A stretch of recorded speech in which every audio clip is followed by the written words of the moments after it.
के घर लागता धूप बड़ी जीव मोरा जोर। अरे दिमाग खराब बा। चौथ में आइल बानी जीजा जी के घर लागता धूप बड़ी जीव मोरा जोर। इतना गतान में बोझा नहीं आटी। अरे और लिया वो भतीजावा के मौसी। अरे का मौसी मौसी रटले बड़ा हट होने। भतीजावा के मौसी रसो गेहूं काटी। भतीजावा के मौसी रसो गेहूं काटी। भतीजावा के मौसी रसो गेहूं काटी।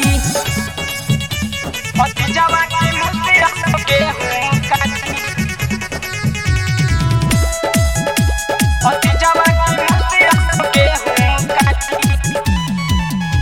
लागतावे लाज जब निकली ले घर से चुवत पसीना हमरा चोलिया भीतर से।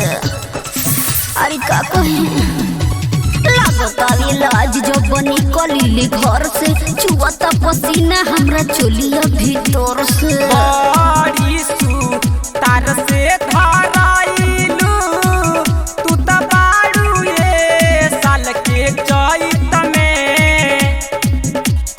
जीजा घरे आइल बाड़ू साली हाथ बटाल अपना दीदी के।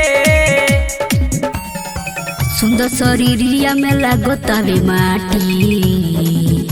अरे का बताई हो भतीजावा के मौसी।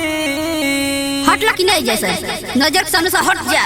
भतीजावा के मौसी रसो गेहूं काटी। भतीजावा के मौसी रसो गेहूं काटी। भतीजावा के मौसी रसो गेहूं काटी। भतीजावा के मौसी रसो गेहूं काटी। भतीजावा के मौसी रसो गेहूं काटी।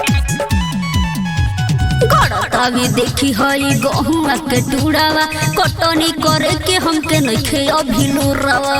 अरे अभी तो नए बानी काहे त पसंद करतनी। गड़त अभी देखी हई जौआ के टुड़ावा कटनी करे के हमके नइखे अभी लुरवा।